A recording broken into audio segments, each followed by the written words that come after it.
السلام علیکم ناظرین، بسم اللہ الرحمن الرحیم۔ 5 لوگوں کی نماز کبھی قبول نہیں ہوتی۔ اب آپ سوچ رہے ہوں گے کہ وہ لوگ کون ہیں جن کی نماز اللہ تعالیٰ کے یہاں قبول نہیں ہوتی۔ یہ وہی لوگ ہیں جن کی نماز اللہ پاک قبول نہیں فرماتا۔ چاہے وہ سردی میں اٹھیں، چاہے ٹھنڈے پانی سے وضو کریں، پیدل مسجد جائیں اور باجماعت نماز ادا کریں، پھر بھی ان کی نماز ان کے منہ پر لوٹا دی جاتی ہے۔ جانتے ہو وہ 5 لوگ کون کون سے ہیں جن کی نمازیں اللہ تعالیٰ قبول نہیں کرتا؟ ان کی نمازیں نہ آسمان تک پہنچتی ہیں اور نہ ہی ان کے سر کے اوپر سے گزرتی ہیں، بلکہ واپس ان کے منہ پر دے ماری جاتی ہیں۔ کبھی آپ نے سوچا ہے کہ کوئی شخص ٹھنڈ کی کڑکڑاتی رات میں جاگے، ٹھنڈے پانی سے وضو کرے، لمبا سفر طے کر مسجد پہنچے و جماعت نماز ادا کرے اور پھر بھی اس کی نماز اللہ تعالیٰ قبول نہ فرمائے؟ تو یہ سن کر شاید آپ حیرت میں پڑ جائیں، لیکن ایسے بدبخت لوگ بھی ہیں جن کی نماز اللہ کے یہاں قبول نہیں ہوتی۔ ان کی نمازیں محض ایک جسمانی مشقت بن کر رہ جاتی ہیں، کیونکہ ان کے دل ایمان کی روشنی سے خالی ہوتے ہیں۔ اب آپ سوچ رہے ہوں گے کہ آخر یہ کون لوگ ہیں جو اتنی محنت کے باوجود اللہ کی رضا سے محروم رہ جاتے ہیں؟ یہی وہ راز ہے جو آج ہر ایک کو اپنے گریبان میں جھانکنے پر مجبور کر دیتا ہے۔ اسی لیے خود سے سوال کریں، کیا میری نماز اللہ کے یہاں قبول ہو رہی ہے، یا میں کہیں ان 5 لوگوں میں تو شامل نہیں؟ جب ان 5 لوگوں کی تفصیل سامنے آتی ہے تو دل کانپ اٹھتا ہے۔ یہ وہ لوگ ہیں جو دکھنے میں عبادت گزار ہوتے ہیں، مگر ان کے اعمال نیت میں خامیاں ہوتی ہیں جو ان کی نمازوں کو بیکار کر دیتی ہیں۔ وہ 5 لوگ جن کی نماز قبول نہیں ہوتی۔ نمبر 1، جھوٹ بولنے والے لوگ۔ جھوٹ بولنے والوں کی نمازیں اللہ کے یہاں قبول نہیں ہوتی، چاہے وہ کتنی ہی خشوع اور خضوع کے ساتھ ادا کریں۔ جھوٹ ایک ایسی برائی ہے جو انسان کے تمام نیک اعمال کو ختم کر دیتی ہے۔ نبی کریم صلی اللہ علیہ وسلم نے فرمایا، جھوٹ اور ایمان ایک دل میں اکٹھے نہیں رہ سکتے۔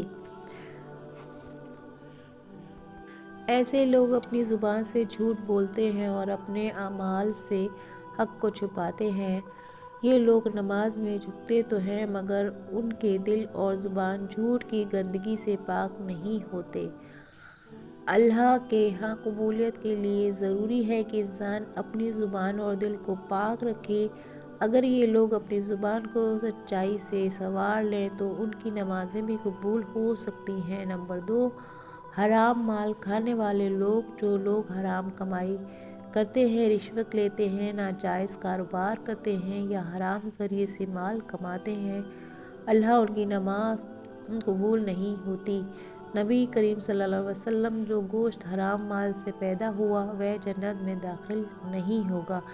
اس کا مطلب یہ ہے کہ اگر کوئی انسان حرام کمائی سے پلتا بڑھتا ہے تو اس کا جسم حرام سے بنا ہوتا ہے۔ اگر وہ توبہ نہ کرے اور اسی حال میں مر جائے تو جنت میں داخل ہونا اس کے لیے مشکل ہوگا۔ نماز صرف ایک عبادت نہیں بلکہ اللہ سے تعلق کا ایک ذریعہ ہے۔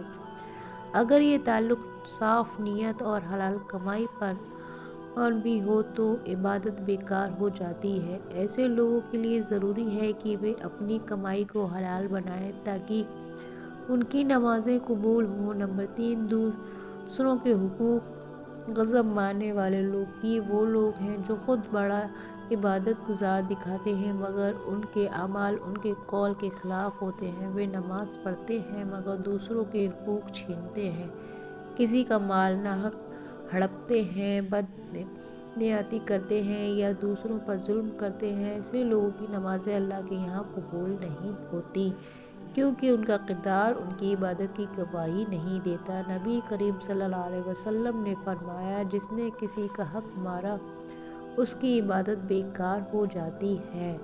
نمبر 4، جن کے دل کینہ اور حسد سے بھرے ہوں۔ جو لوگ دل میں دوسروں کے لیے کینہ، بغض اور حسد رکھتے ہیں، ان کی نمازیں اللہ کے یہاں قبول نہیں ہوتی۔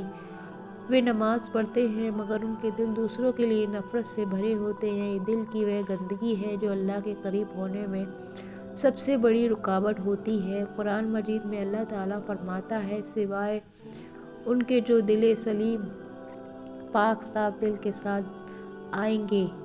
اللہ اگر کوئی انسان اپنے دل سے نفرت اور حسد کو نکال دے تو اس کی نماز اللہ کے یہاں قبول ہو سکتی ہے۔ نمبر 5، دکھاوے ریاکاری کرنے والے لوگ۔ ریاکاری یعنی دکھاوے کے لیے عبادت کرنے والوں کی نماز بھی اللہ کے یہاں قبول نہیں ہوتی ہے۔ یہ وہ لوگ ہیں جو دوسروں کو دکھانے کے لیے نماز میں خوب خشوع اور خضوع کا مظاہرہ کرتے ہیں، یعنی دکھاوا کرتے ہیں، مگر ان کی نیت اللہ کی رضا کے بجائے لوگوں کی تعریف حاصل کرنے میں ہوتی ہے۔ قرآن مجید میں اللہ تعالیٰ فرماتا ہے تو ہلاکت ان نمازیوں کے لیے جو اپنی نماز میں غفلت برتتے ہیں۔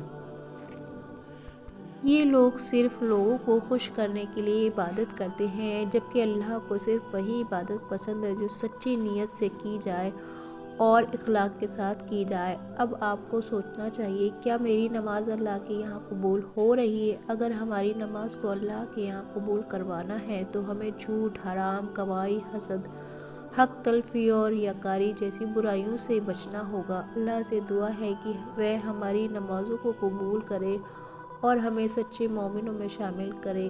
آمین ثم آمین۔ اگر آپ کو ہماری یہ ویڈیو اچھی لگی ہو تو پلیز لائک شیئر ضرور کیجیے گا۔ چینل پر پہلی بار ہے تو سبسکرائب کرنا نہ بھولیں۔ اسی طرح کی ویڈیو ہم آپ کے لیے لے کر آتے رہیں گے۔ تب تک کے لیے آپ اپنا بہت سارا خیال رکھیے گا، دعاؤں میں یاد رکھیے گا۔ اللہ حافظ۔